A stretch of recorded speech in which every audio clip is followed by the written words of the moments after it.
Taking it down on video. It's us. It's me. It's Razz. Complimentary video podcast to Taking It Down, which is audio only and can be found in any podcast app or on the home site, thealabamatake.com. And this too can be found on the Alabama Take or in its YouTube channel. It's me. It's Razz. It's Twin Peaks. It's a cup of coffee. Without the cherry pie, unfortunately. Unfortunately. You know, I drink my coffee black now. It took Good a long... for you. Yeah. Good for you. You finally grew up. I finally grew up. It took me years to get there. Let's reset the clock back to April 8th, 1990. If you're just jumping in here, folks, we're going to spoil a 34-year-old show, so just fair warning. And we'll try to do it only a little bit at a time, so if you kind of want to play catch-up or rewatch with us, that's awesome. Right now, we're going to do probably a little of the pilot and then a lot of the pilot next week. So that's the idea. The pilot aired on Sunday, April 8th, 1990. I bring that up because I think that confirms I did not watch the pilot when it aired. I think I watched it the summer rerun. I remember watching it on a Saturday night. I guess the reruns must have happened on Saturday night. Does that ring a bell to you at all? I remember that everybody was talking about it and couldn't wait to go back to school to talk about it. So it made sense that it would have been on a weekend. Mm-hmm. But I don't remember off the top of my head. And it probably would have done reruns in the summer that bled into August, and maybe that's when we were talking about it in school. Right. I don't think I watched the show initially until it garnered so much buzz. Friday or Saturday, and I even remember my mom would watch it with me. It was me and her, and all the lights were off in the house, so it must have come on from 9 to 10 because it was such a adult kind of show. We were deeply entrenched in the mystery of the murder, which wasn't the point of the show quite. In hindsight, you see that, I think. Well, I think it's highlighted even in the opening credits where the story is really about the town itself and the people in the town, and it's fascinating because in the pilot episode does such a great job of highlighting the quiet desperation that everybody is living in the town, and That's and so I think good. and it's amazing to me. I did rewatch the pilot.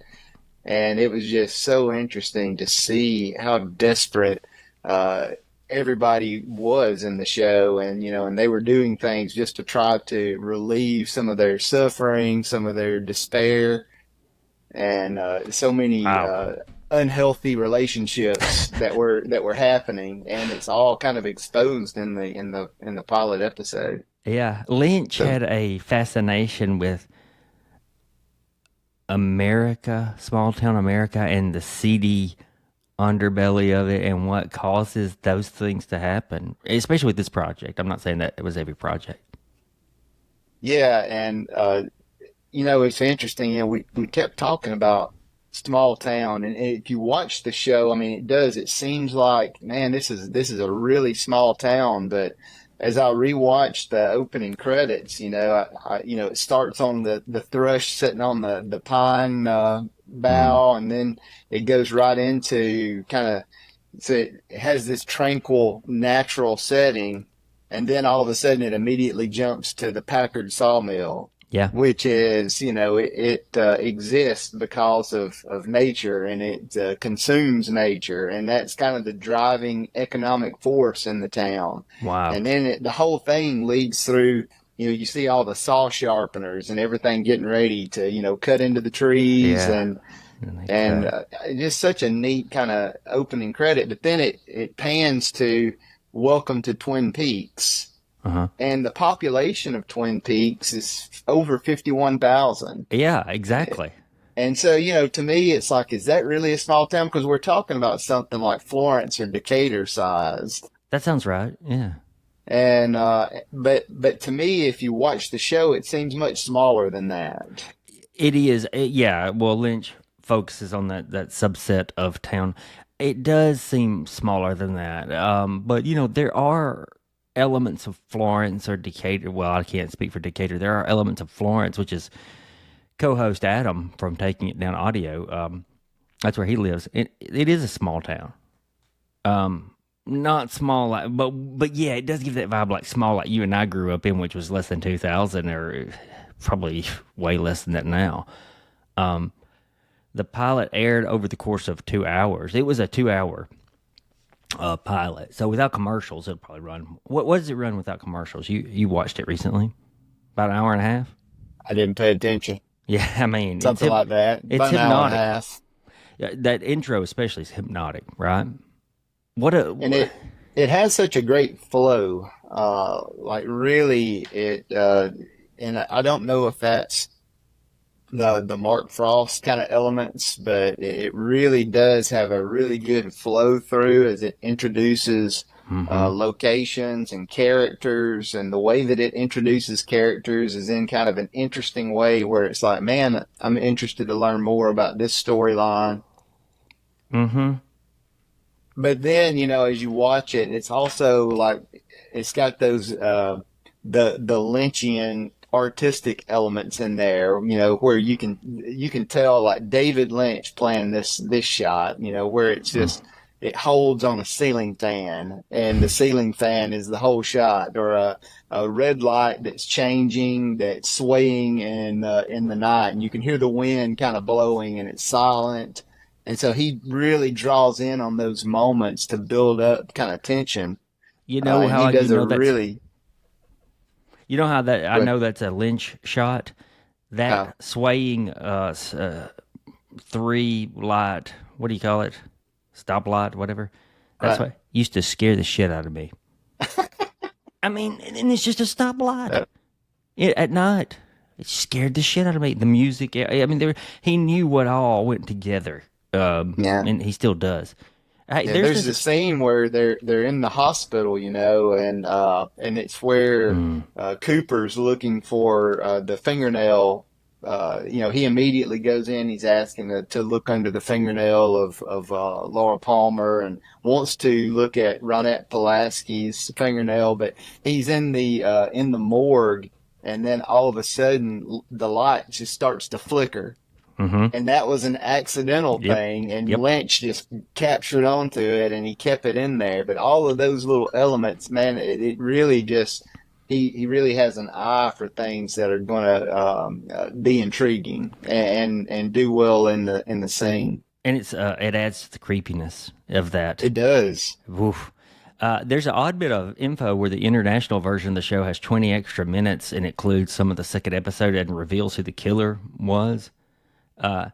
Wasn't there a case where, was it me or you who accidentally watched that? We were going to try to rewatch the whole series, and we accidentally watched that one instead. Possibly.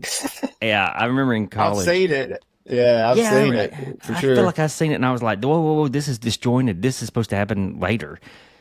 One of my favorite small moments of the pilot which is just captures the tone, is that moment you're talking about when Cooper examines Laura's body for the first time and that fluorescent light flickers. And it's, any other director might have, I don't know, they probably would have been smart enough to say, oh, that's a good moment. Or maybe even reshot it and included it again, and he just went with it.